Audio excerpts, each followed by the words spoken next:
தீ குச்சாட்டம் தொட்டாளே தொட்டாளே வா மச்சானே மச்சானே.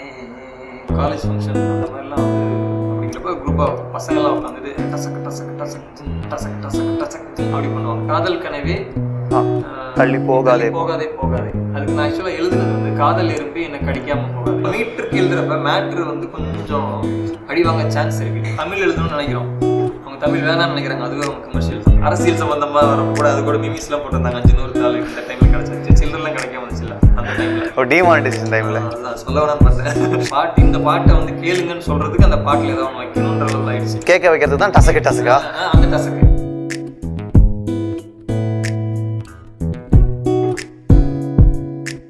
லிரிசிஸ்ட் முத்தமிழ் முதலாக பார்க்குறோன்னு வச்சுக்கோங்களேன்.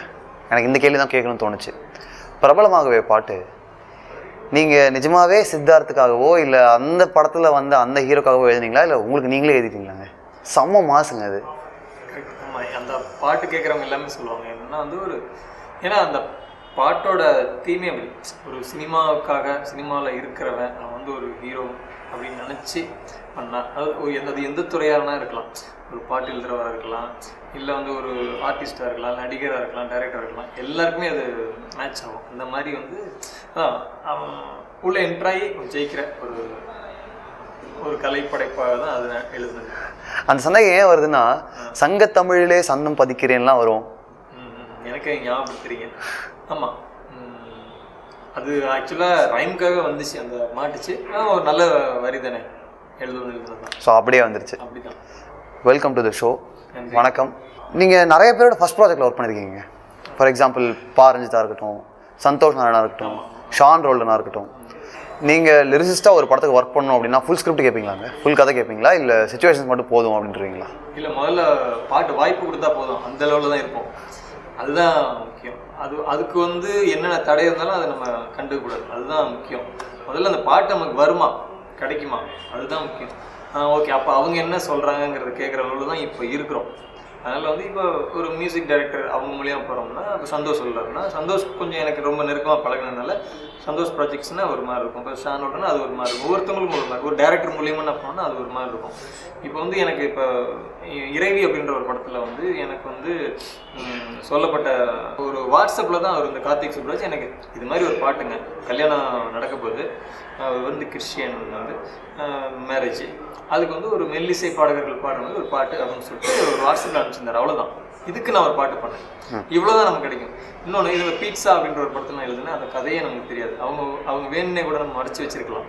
பீட்சாங்கிறப்போ வந்து ஒரு ஆக்சுவலாக அந்த பீட்சாவில் நான் நினைக்குது அந்த பாடல் எழுதின சந்தர்ப்பம் எப்படி கிடைச்சுன்னா, ஆக்சுவலாக அவங்க டைட்டில் சாங் வைக்கிற மாதிரி வச்சுருந்தாங்க. ஒரு பிளான் இருந்தது, முன்னாடி பிளான் இருந்துச்சு. டைட்டில் சாங் வந்து பேர் போடுறப்ப அப்படின்ற மாதிரி ஒரு பீட்சா மேக் பண்ணிகிட்டு இருக்காங்க அப்படின்னு ஸ்லோ மோஷனில் எடுக்கிற மாதிரி ஒரு ஐடியா இருந்துச்சு.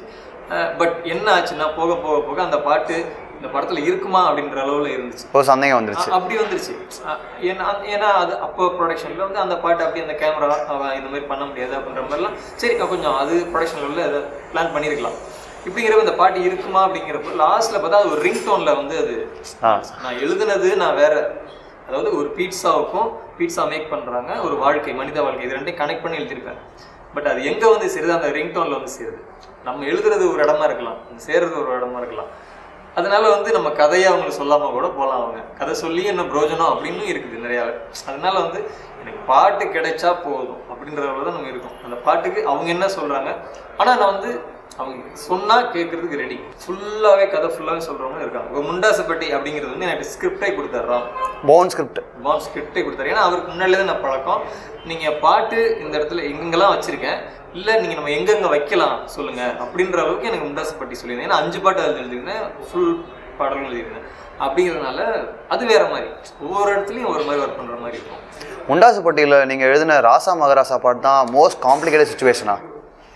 காம்ப்ளிகேட்டட் சுச்சுவேஷன் இல்லை, ஏன்னா அதில் ரெண்டுத்தையுமே ஹேண்டில் பண்ணல. ஒரு பக்கம் ஒரு பெரியவர் இறந்துருப்பாரு, இன்னொரு பக்கம் காதல் மலருது. அது அந்த ஐடியா நான் தான் சொன்னேன். ஆக்சுவலாக வந்து ஓகே, இந்த ஒப்பாரி மாதிரி தான் டியூன் இருந்துச்சு. இந்த ஒப்பாரியிலே வந்து ஒப்பாரி மாதிரி நான் எழுதிடுறேன், கிராமத்து ஒப்பாரி எழுதிடுறேன். அதே டியூன்லேயே வந்து திரும்பியும் வந்து வேற நான் லவ்வும் அதிலே எழுதிடுறேன் அப்படின்னு சொல்லிட்டு பிளான் தான், 2 பேர் சேர்ந்து பிளான் பண்ணது தான். அப்போ வந்து அந்த ஒரே டியூனுக்கு 2 கலரில் எழுதிருக்கோம். அப்படி வந்தது தான். ஃபஸ்ட்டு யோசிக்கும் போது ரிஸ்கியாக தோணலையா அது? இல்லை எனக்கு வந்து என்னென்னா எனக்கு டியூன் எழுதுறது ரொம்ப பிடிக்கும். டியூனில் அப்படியே ஃபிட் பண்ணுறது எனக்கு ரொம்ப பிடிக்கும். சந்தங்களில் உட்கார அந்த படத்தில் எல்லாமே வந்து அவர் ஃபுல் டியூன் கொடுத்துட்டார். ஒரு இடமோட என் வார்த்தையாக மாற்றினது கிடையாது. அந்த படத்தில் உள்ள ஃபுல்லாக மீட்டருக்கு எழுதிட்டீங்க நீங்கள்? அப்படியே மீட்டருக்கு எழுதுவேன் நான். எனக்கு மீட்டர் எழுதுவேன்னு அவங்களுக்கு தெரியும். அதனால் வந்து அந்த மாதிரி கொடுத்துட்டாங்க. பக்காவாக நான் மீட்டரில் அவங்க கொடுத்த டியூனில் அப்படியே எழுத வச்சேன். நான் என்ன நினச்சேன்னா மீட்டருக்கு எழுதுறது ரொம்ப கஷ்டம், ரெஸ்ட்ரிக்டடாக ஃபீல் பண்ணுவாங்க எல்லாரும் அப்படின்னு நினச்சேன். இல்லை அது கஷ்டம் தான். அது வந்து அந்த நம்ம எழுதுகிற நேரத்தை பொறுத்து நம்ம அவங்க கொஞ்சம் மீட்டருக்கு எழுதுறப்ப மேட்ரு வந்து கொஞ்சம் அடிவாங்க சான்ஸ் இருக்குது. திடீர்னு நல்லா உட்காரவும் சான்ஸ் இருக்குது. இதை வந்து ரெண்டையும் சேர்த்து எழுதுறப்ப தான் கொஞ்சம் அது அந்த திறமைங்கிறது ஒன்று வருது. இதையும் மீறி எப்போன்னா வந்து ஒரு விஷயங்களை வந்து உள்ள திணிக்கணும். இந்த விஷயம் வரணும், கண்டிப்பாக இந்த ஐடியா வேணும், இந்த விஷயம் வேணும், பட் இந்த விஷயம் வேணாம் அப்படின்னு ரெண்டு இருக்குது. அப்படி பண்ணுறப்போ வந்து அந்த டியூன் அந்த சந்தங்கள் வந்து கலைய கொஞ்சம் சான்ஸ் இருக்குது. அது வந்து அவர் மியூசிக் டைரக்டர் அட்ஜஸ்ட் பண்ணிக்கிட்டா இந்த மாதிரி நடக்க சான்சஸ் இருக்குது. இறுதி சுற்று படத்தில் வா மச்சானே அந்த பாட்டு ஒர்க் பண்ணும்போது ரெண்டு விஷயம், எப்படி நீங்கள் பீட்சா படத்தில் பீட்சா மேக்கிங் அண்ட் லைஃப்பை கனெக்ட் பண்ணியிருப்பீங்களோ, இந்த படத்தில் வந்து ரித்திகா சிங்கோட அந்த கேரக்டரையும் மீனவ மக்களோட லைஃப்பையும் கனெக்ட் பண்ணியிருப்பீங்க. ஒத்த நாளில் இவங்க வாழ்க்கை சக்கரம் தத்தி ஓடுதே கடலே காக்கும் சத்திரம், அது வந்து லைஃப் ஓரியன்ட். தனுஷு படம் பார்க்க வேண்டி கிறங்கி சுத்துறா, அது வந்து இவங்களோட கேரக்டர். ஸோ அந்த தனுஷு படம் பார்க்க வேண்டி அதெல்லாம் எப்படி? கரெக்ட். இது வந்து என்னென்னா அது நான் மேக்ஸிமம் என்னோட பாடல்கள் எப்படி இருக்குன்னா, நான் வந்து மியூசிக்கில் வந்து நம்ம வரிகளை கோக்குறதுக்கு எனக்கு பிடிக்கும். அப்படிங்கிறப்ப அந்த வரிகள் வந்து நான் வந்து எவ்வளவு நம்ம வேறு வித கற்பனைகள் எழுதுகிறோம் அப்படிங்கிறத விட அதுக்குன்னு ஒரு சில பாடல்கள் இருக்குது. கற்பனைகள் ஒன்றுமே இல்லைங்க ஏதாவது பண்ணுங்க அப்படிங்கிற இடத்துல நம்ம கற்பனைகள் மேக்ஸிமம் அந்த படத்தோட சிச்சுவேஷன்ஸ், அந்த டைரக்டரோட பாட்டாக இருக்கட்டும், அந்த படத்தோட பாட்டாக இருக்கணும். இது இந்த பாட்டை கேட்டால் அந்த படம் ஞாபகம் வரணும் அப்படின்னு நான் நினைக்கிறேன். அந்த சிச்சுவேஷன் ஞாபகம் வரணும் அப்படின்னு நினைக்கிறேன்.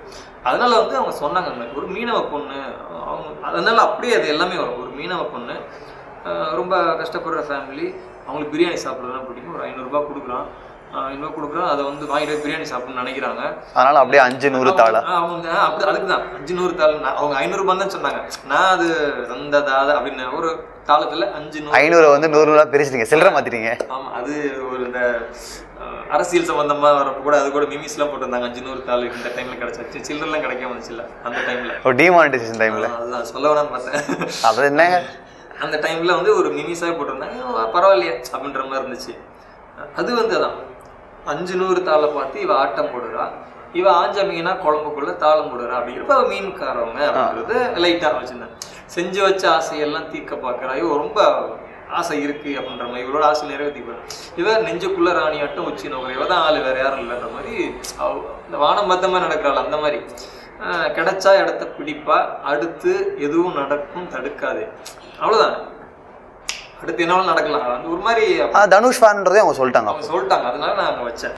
500 தாளை பார்த்து ஆட்டம் போடுறா, ஆஞ்ச மீன குழம்புக்குள்ள தாளம் போடுறா, செஞ்சு வச்ச ஆசை எல்லாம் தீக்க பார்க்குறா, நெஞ்சுக்குள்ள ராணி ஆட்டம் உச்சி நோக்குறா, கிடைச்சா இடத்த பிடிப்பா, அடுத்து எதுவும் நடக்கும் தடுக்காதே, வா மச்சானே மச்சானே பூ வச்சாளே வச்சாளே தீ குச்சாட்டம் தொட்டாளே வா மச்சானே மச்சானே.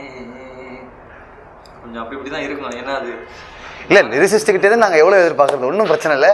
பட் மியூசிக்லேயும் ஆர்வம் இருக்க லிரிசிஸ்ட் வந்து மிகப்பெரிய அட்வான்டேஜாக மியூசிக் கம்போசருக்கு இல்லை நீங்கள் சில மாற்றங்கள்லாம் சொல்லி அவங்களோட வேலையெல்லாம் அப்படி லைட்டாக தலையை காமிச்சிருக்கீங்க. அட்வான்டேஜ் கரெக்டாக இருந்தால் அட்வான்டேஜ் தான். இல்லை எழுதுறதுக்கு அட்வான்டேஜ்.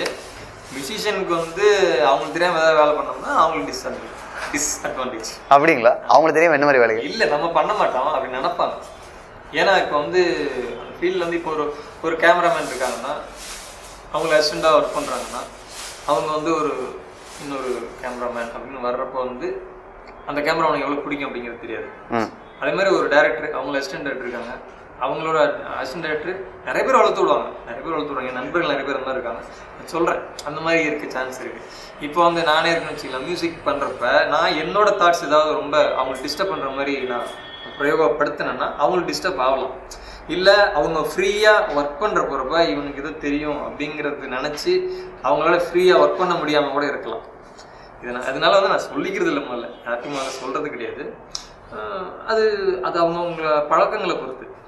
இன்னொருத்தவங்க சேர்ந்துக்கிட்டு பண்றோம். என்ன நீங்க சொல்லுங்க ஏதாவது பண்ணலாம் அப்படின்னு கூட உங்கள்ட்ட தான் இன்புட்ஸ் வாங்கிட்டு அப்படியும் நடந்திருக்கு. நம்ம சந்தை எழுதுனாவே அதுவே இன்புட் தானே. ஓகே, அது அவங்க தெரியாம அவங்களோட அறியாமை தான். அது சந்தத்தில் நம்ம எழுதுனாவே நம்மளோட இன்புட் அங்கே போதும் தான் அர்த்தம். நம்ம ஒரு ரிதம் எழுதியிருப்போம். இதெல்லாம் சேர்ந்து தான் பண்றோங்கிறது. பாடலாசிரியருக்கு உள்ள மியூசிக் இருக்குது எல்லாருக்குமே. வெண்பாளுக்குன்னா மியூசிக் உள்ள இருக்குன்னு தான் அர்த்தம். என்னை பொறுத்தவரை மியூசிக்ல தாளம் தான் முக்கியம்னு நினைக்கிறேன். அதுக்கப்புறம் தான் ஸ்ருதி நான் நினைக்கிறேன். அதனால வெண்பா எழுதுறப்ப வெண்பா எழுதுறப்ப அது ஒரு தாளக்கட்டில் தான் எழுதிப்போம். அப்படிங்கிறப்ப கவிதை பாடல் ஆகிறப்ப அங்கே ஒரு தாளம் வருது, அதில் ஒரு மியூசிக் இருக்குது. அப்போ தான் பாடல்கள் அவங்க இணைகிறாங்க. அப்படிங்கிறதுனால அவங்க அது உங்களுக்கு ஹெல்ப்பாக ஆகலாம்.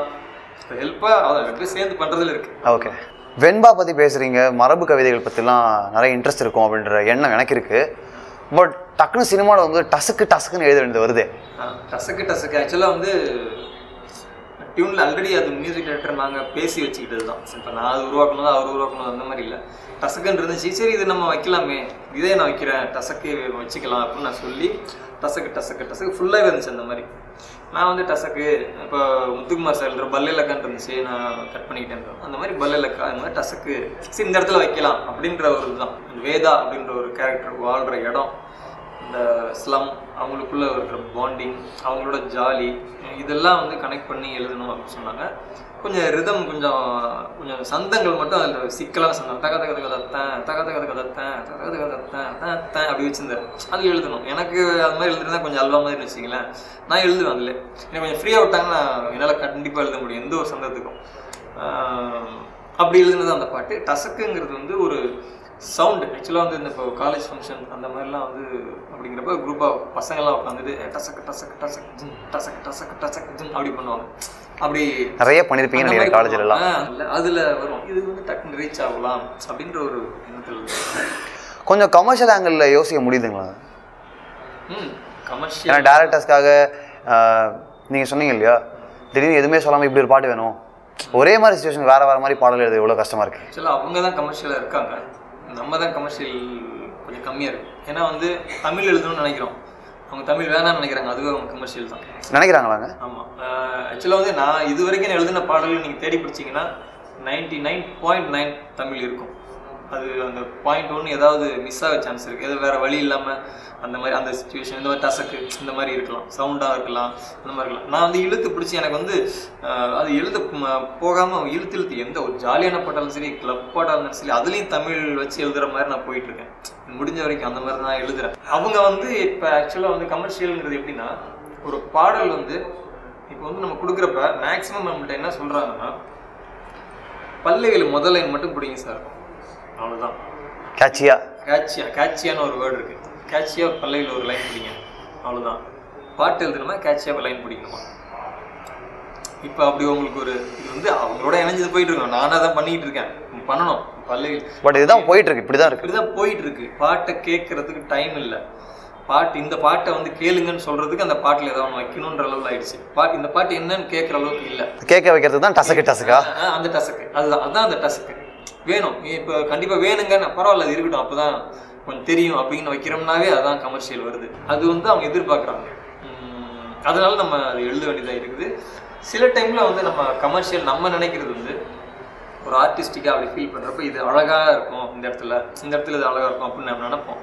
அது அவங்களுக்கு புரியாமல் இருக்கலாம், பிடிக்காமல் இருக்கலாம். இந்த மாதிரி ஆக்சுவலாக நண்பர் இப்போ காதல் கனவே தள்ளி போகாதே. அதுக்கு நான் ஆக்சுவலாக எழுதுனது காதல் எறும்பி என்னை கடிக்காமல் போகாதே. ஆக்சுவலாக அப்படி இருந்தாலும் நல்லா இருந்திருக்கு, சான்ஸ் இருக்குது. பட்டு காதல் கனவு அப்படிங்கிறப்ப எனக்கு அவர் பிடிக்குது, காதல் கனவே தான் பிடிக்குது. எனக்கு காதல் கனவுங்கிறது ஆல்ரெடி கனவுங்கிறது நிறைய பேர் சொல்லி நிறைய இடத்துல யூஸ் பண்ணிட்டாங்க, சொல்லாமே அப்படின்னு நான் நினைக்கிறேன். ஆனால் இப்போ அவர் சொன்ன மாதிரி தான் வந்திருக்கு. ஆனால் காதல் எறும்பி என்னை கடிக்காமல் போகுதுன்னா அதில் ஒரு நக்கலோ ஏதோ ஒரு கேலியோ ஏதோ ஒன்று, ஒரு குறும்பு கரெக்டான குறும்பு வைக்கிறோம்ல, அது குறும்பு வச்சு நான் ஃபர்ஸ்ட் லைன் இழுக்கலாம். இப்போ நான் அங்கே கமர்ஷியல் வைக்கலாம் நினைக்கிறேன், அவர் கமர்ஷியல் வேணான்ற. இப்படி ரெண்டுமே நடக்குது, டிஸ்கஷன்ஸ்லாம் போகும். ஆமாம் இருக்கு. உங்கள் பேர் முத்தமிழ் இல்லையா? ஆங்கிலத்தில் எழுதும்போது எல் போடுறாங்களே, ZS தானே வழக்கமாக போடுவாங்க, அது யாராவது கேட்டிருக்காங்களா? Super, correct. ஞாயிறு நிறைய இடத்துல சொல்லணும்னு நினைப்பேன், சொல்லிடுங்க. என்னன்னா எனக்கு மற்ற மொழியை நம்ம என்ன மாத்துறது அப்படின்ற மாதிரி, அவங்க மொழியை அவங்களோட ப்ரொனன்சியேஷன்ல அப்படி அவங்க படிக்கிற மாதிரி படிக்கணும்.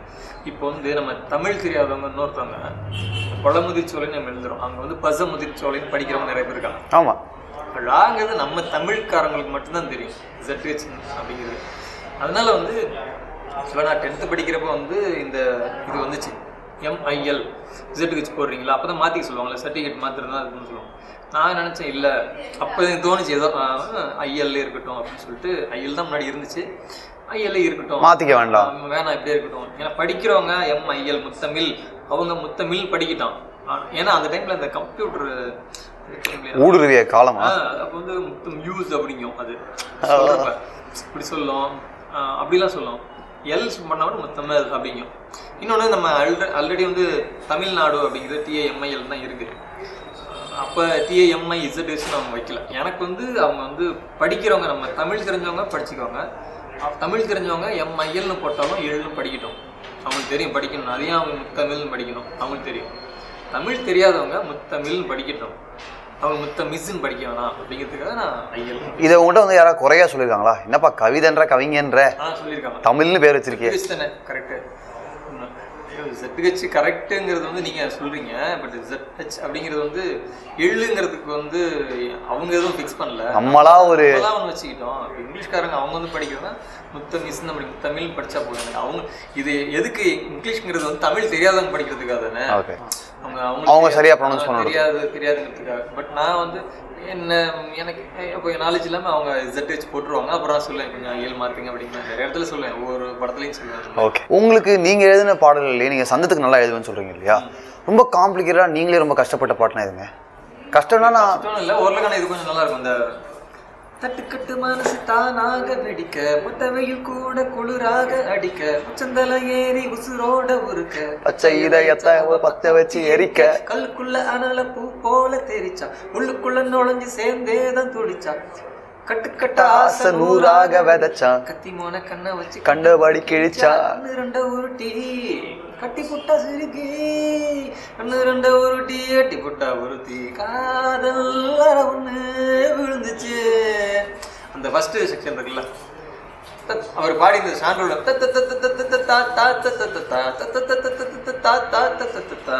இப்படிதான் இருந்துச்சு. அப்படியே அந்த மீட்டருக்குள்ள அப்படியே அது அது கொஞ்சம் நல்லா இருக்கும். கஷ்டங்கிறது இல்லை, எனக்கு ஈஸியாக தான் வந்துச்சு. இன்னும் இதுவரைக்கும் எனக்கு அது இந்த எனக்கு ஆசை அந்த மாதிரி எழுதுறது இல்லை, அது கஷ்டமாக நினைக்கிறது இல்லை.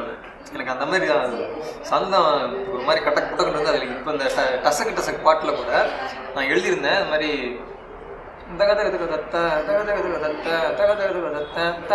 அப்படிங்கிறப்ப அடிதடின்னு வந்தா அடிதடின்னு வந்தா கொடிகள் விட இல்ல வெடிகளை வெடி இங்கு வேட்டா அப்படி இருக்கும். எங்க எது இருக்கும் எங்க இடம் இல்ல டாட்டா அப்படி அந்த அந்த பாட்டு ஃபுல்லாவே அந்த மாதிரி இருக்கும். அது கேட்டீங்கன்னா அதுதான் எழுதியிருக்கேன்.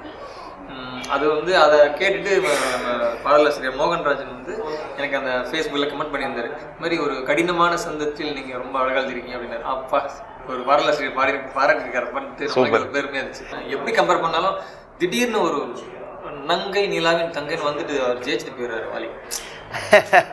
அந்த இடத்துல மற்றவங்க எப்படி எழுதிருக்காங்கிறப்ப அவர் ஜெயிக்கிறாரு. அந்த மாதிரி இப்போ அந்த ஜெயிக்கிற மாதிரி எனக்கு புரியல அந்த அளவுக்கு. இன்னும் எனக்கு சும்மா போயெல்லாம் சொல்ல விரும்பல, எனக்கு அப்படிதான் தோணும். நாங்கள் சரியாக எழுதாத மாதிரி தான் தோணும். இருந்தாலும் அவங்க தான் இருக்கீங்க. ஒருவேளை நாங்கள் ஒரு பேண்ட்குள்ளே கட்டி போட்டிருக்காங்களான்னு தெரியல, இது கூட இருக்கலாம். நாங்கள் வேற நோக்கி பாயிரோம். இப்போ இது நீங்கள் எப்படின்னு தெரியல, எப்படி வேணால் எடுத்துக்கலாம். இப்போ வந்து ஒரு பாட்டில் வந்து ஆணியே பிடுங்க வேணாம் அப்படின்னு மட்டும் இருந்தால் போதும் அந்த பாட்டில். அதை தான் எங்களுக்கு யோசிக்க தோணுது. அது மாதிரி ஒன்று எழுதிட்டு பாட்டில் என்ன நீங்கள் அப்புறம் என்ன எழுதிங்க அப்படின்ற மாதிரி இருக்கு. அந்த பாட்டுக்கு அவர் அருமையாக நிறைய பாடல் எழுதியிருக்காரு. நான் சொல்கிறேன், நான் ஒரு உதாரணத்துக்கு சொல்கிறேன். தாறுமாறு தக்காளி சோறு அப்படின்னா போதும். அந்த பாட்டு வேற என்ன இருக்குதுல்ல தெரியாது. இப்படி வந்து ஃபர்ஸ்ட் லைன் வந்து ஏதாவது ஒன்று எழுதணும் அந்த யோசனையிலே நாங்கள் இருந்தோம்னா ஏதாவது இப்போ உட்காந்துட்டு இப்போ புது லிரிக் ரைட்டர் வந்து ஒரு நோட்டில் வந்து புது லைனாக மட்டும் ஃபர்ஸ்ட் லைன் மட்டும் எழுதி வச்சுக்கிட்டு கூட வரதுக்கு வாய்ப்பு இருக்குது. இப்படி போனால் எழுதிட்டு போகலாம், இப்படி எழுதிட்டு போகலாம், இப்படி போனால் சினிமாவில் இது புது மாதிரியாக இருக்கே. இல்லை இதுதானே நடக்குது. நான் அப்படி தான் சொல்கிறேன். நல்ல குவாலிட்டியான பாடல்கள் வருது, மேக்ஸிமம் இந்த மாதிரி தான் இருக்குன்னு நான் சொல்கிறேன். ஏன்னா இப்போ ஒரு செம்ம சோனி பிரியாணி அப்படின்னு ஒரு லைன் வச்சுக்கோங்க, நல்லா இருக்கு கேச்சர், நீ இப்படி ஒரு பாட்டு அப்படி ஆரம்பிக்கும். ஆனால் அந்த சோனி பிரியாணி மட்டும் ஞாபகம் இருக்கும், பாட்டு ஞாபகம் இருக்காது. உள்ள விஷயம் பாட்டுக்காக அதுவா அதுக்காக பாட்டா அப்படின்ற மாதிரி இருக்கிற போது நாங்கள் செகண்டரியாக இருக்கிற மாதிரி எனக்கு ஒரு ஃபீல். அதனால நாங்கள் யோசிக்கிறதே எங்களோட யோசனைகள் அங்கே தள்ளப்படுறதுனால எங்களால் இதை பற்றி நாங்கள் யோசிக்க மாட்டேங்கிறோம், பார்த்துக்கலாம்னு இருக்கிறோம் அப்படின்னு நினைக்கிறோம். ஒருவேளை வாலி, பேருமுத்து அவங்கெல்லாம் இருக்கிறப்ப வந்து நல்ல ஒரு சந்தர்ப்பம் கிடச்சிச்சு. ஏன்னா வந்து அறிவுமதி சார் வந்து எழுதிக்கிட்டு இருக்காரு, எனக்கு படம் வேணான்ட்டு போகிறார், படம்லாம் எழுத மாட்டேன்னு ஒதுங்கி போகிறார். எதுக்கு ஒரு நல்ல லிரிக் ஏன் வெளில போகிறார் அப்படிங்கிறப்ப நம்ம யோசிக்கலாம், இந்த மாதிரி சிக்கல்கள் இருக்குமோ, இந்த விஷயம் நான் கேள்விப்பட்டதுனால ஏன் அவர் எழுதலை அப்படிங்கிறப்ப நல்ல ஒரு லிரிக் தானே. அவரே எழுதலைன்னா அவர் வந்து அவரோட ஆளுமை வேறு மாதிரி இருக்கலாம், இதை பிடிக்காமல் போகலாம், இந்த மாதிரி ஒரு ட்ராவலுக்கு பிடிக்காமல் போகலாம். நாங்கள் வந்து இந்த ப்ராப்ளம் ஆகணும் எப்படியாவது, இது ஓகே அதில் நாங்கள் அதுக்கேற்றப்பல ட்ராவல் பண்ணுவோம், அந்த நதியில் ஓடிக்கலாம், நாங்கள் ஓடிட்டு இருக்கோம், அவ்வளோதான். இது நாங்கள் போகிறது வந்து கரெக்டான இல்லையா அப்படின்லாம் நான் தெரில. நீங்கள் வாலி அவர்களை பற்றி ஒரு 2-3 தடவை பேசுனதுனால எப்படிப்பா அவர் இதை யோசிக்கிறாருன்னு உங்களை ஆச்சரியப்படுத்தின வாலி அவரோட வரிகள் ஏதாவது இருக்கா? அதான் நான் இளையராஜா சாருக்கு ஒரு பாடல் எழுதியிருக்கேன். நாங்கள் வந்து எனக்கு பயங்கரமாக தாக்கமானதுலாம் டூரிங் டாக்கிஸ் அப்படின்ற படத்தில் அவருக்கு ஒரு பாடல் எழுதியிருக்கேன். எதுக்காக இளையராஜா பற்றி சொல்லணும்னா, அவர் சொல்லியிருக்காரு, அதாவது சுந்தரி கண்ணால் ஒரு செய்தி சொல்லடி என்னால் ஒரு நல்ல தேதி, நான் உன்னை நீங்க மாட்டேன் நீங்கினால் தூங்க மாட்டேன், அவ்வளோதான். இதை வந்து டியூனில் வந்து அப்படிங்கிறப்ப வந்து இது இந்த டியூன் இழுக்குது. ஆனால் சுந்தரி அவர் எழுதுகிற சுந்தரி அது வந்து ஒரு சாதாரண சுந்தரி கண்ணால் ஒரு செய்தின்னா நல்லா இருக்காது. இந்த டியூனில் சுந்தரி கண்ணால் ஒரு செய்தி அப்படின்னு எழுதுகிறப்ப அந்த டியூனுக்கு ஒரு அழகு சேர்க்கணும். அப்படிங்கிறப்ப அந்த அந்த பணியை கரெக்டாக செய்கிறவர் தான் நான் பாடலை செய்யணும்னு நினைக்கிறேன். கவித்துவங்கிற தனி சுந்தரி கண்ணால் ஒரு அவரை தான் சொல்லுவேன், சுந்தரி கண்ணால் ஒரு செய்தி, இதில் என்ன பெரிய விஷயம் இருக்குது? ஓ, அதை படித்தா ஒன்றும் பெருசாக இல்லை, ஒன்றும் இல்லை. பாடல்கள் எப்போதுமே பாடினா தான் நல்லாயிருக்கும், கவிதைகள் படிக்க நல்லாயிருக்கும், பாட முடியுமாங்கிறது தெரியாது. பட் பாடல்கள் வந்து பாடுறப்போ தான் அதோட எஃபெக்ட் இருக்குது. ஒரு ரைமிங்காக அந்த மீட்டில் பாடுறப்போ தான் அந்த பாடல்கள், அதான் பாடல்கள். படித்தா அவ்வளோ நல்லாயிருக்கும் அப்படிங்கிறது தெரியாது. அதான் சுந்தரி கண்ணால் ஒரு செய்தி எப்படி இருக்கும், சொல்லடி நல்லா தெரியும், நார்மலாக தான் இருக்கும். ஆனால் அந்த டியூனில் அதை வைக்கிறப்ப அவ்வளோ அருமையாக இருக்குது அப்படின்னு இளையராஜா சொன்னார். அது வந்து எனக்கு வாலிக்கு பிடிக்கும், வாலிக்கிட்ட பிடிக்கும் அவர் பண்ணுறது. இந்த இப்போ கறவை மாடு 3 காளை மாடு 1 அந்த மாதிரி இப்படி போகிறாருன்னா அது ஒரு டாக்கில் இருக்கும். அந்த ஓரங்க ஸ்ரீரங்கா கொப்பரை தேங்காய் இங்கே பாடு கக்கா கிக்கி கூக்கு கக்கே குக்கு குக்கு கே இப்படிலாம் பண்ணுற விஷயங்கள் வந்து இதெல்லாம் கேட்டு தானே வரணும். நம்ம இன்னும் என்ன செய்ய போகிறாய் இப்படி இந்த மாதிரி நிறையா இருக்குது அவர் சொல்ல போனால். இது நான் ரொம்ப ரீசெண்டாக ரொம்ப மைக்கேல் ஜாக்சன் பீட்டில் இருந்து அங்கை நீலாவின் தங்கை எழுதுறாரு, அவ்வளோ சூப்பராக இருக்குது. அது உங்களை அந்த பாட்டு ரொம்ப ஆச்சரியப்படுச்சாங்க. ஃபுல்லாக எப்படி இந்த பீட்டுக்கு தமிழ் எழுதினாரு? எனக்கு அது நங்கை நிலாவின் தங்கை ரொம்ப ஆச்சரியமா இருந்துச்சு. எப்படி இது நங்கை நிலாவின் தங்கை என்ன பயங்கரமா உண்மையிலே அந்த டைம்ல வந்து நம்மலாம் ஆக்சுவலாக ட்ரை பண்ணிக்கிட்டு இருக்க டைம் தான். புது பாடலில் புதுசாக ரீசனாக வந்து அவர் நிறைய எழுதியிருக்காங்க. அவங்க ஆளுமையில் அவங்க வச்சது தான் சட்டம்ன்ற அளவுக்கு அந்த டைமில் இருக்கிறவர் அதெல்லாம் எழுதியிருக்காங்க. எல்லாமே நாங்கள் வாட்ச் பண்ணிகிட்டு இருக்கோம். இருந்தாலும் இந்த டைமில் வந்து அவர் புது ஆளுங்களோட மோதுறப்ப வந்து நங்கை நிலாவின் இந்த முக்காப்பில் இப்படிலாம் எழுதுறப்பார். ரஹ்மான் சார்ட்ட எழுதுனது அவர் ஒரு வித்தியாசம் தான். அவர் வந்து அதான் அந்த லைட்டான விஷயம் டியூனுக்கு அவர் ரொம்ப நியாயம் செய்யக்கூடிய ஒரு வாலி அவர்.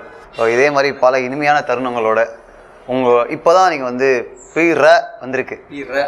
ஓகே, ஸோ அது பலமாகவே பிரபலமாகணுன்ற வாழ்த்துக்களோட முடிச்சுப்போம்.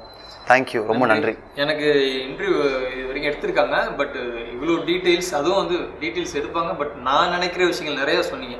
நான் இது மாதிரி இந்த இதுவாக இருக்கட்டும், சந்தங்களாக இருக்கட்டும், அப்புறம் வந்து பிரபலமாகவே பற்றியாக இருக்கட்டும், நிறைய விஷயங்கள் நான் இப்போ சொல்ல பேரை பற்றி பேர் இஸ்தட் கட்ச் அது சொன்னீங்க. நிறைய விஷயங்கள் நீங்கள் சொன்னீங்க, நான் எதிர்பார்க்காத விஷயங்கள் சொன்னீங்க. ரொம்ப நன்றி. தேங்க்யூ. வாயிலாக சொன்னதாக இருக்கட்டும். நன்றிங்க. தேங்க்யூ. சார் மேடம்னு சொல்கிறது பேசிக் ரெஸ்பெக்ட்னு சொல்லியிருந்தீங்க இல்லையா? அதே லெவல் ஆஃப் ரெஸ்பெக்டும் அதை விட அதிகமான க்ளோஸ்னஸும் உரிமையும் ஒரு நல்ல பழக்கமும் அவங்க இவங்க வாங்க போங்கன்னு பேசும்போது ஒரு நெருக்கம் ஏற்படுவதாக எனக்கு தோன்றுகிறது. அதனால தான் நான் அதை யூஸ் பண்ணுறேன். ஓகேங்களா? அதில் எந்த விதமான ரெஸ்பெக்ட் குறைவும் கிடையாது. Okay, thank you. அண்ட் நம்மளோட ஆக்டர் பிரசன்னா அவர்களோட இன்டர்வியூ கீழே பிரவீன் ஆனஸ்ட் இன்டர்வியூ அப்படின்னு சொல்லியிருந்தாரு. நிறைய honest interviews are on the way. நல்லாயிருக்கும் உங்களுக்கு பார்க்குறதுக்கு. And improvements are on the way. And இப்பவும் சொல்கிறேன், better videos to come. Okay, thank you.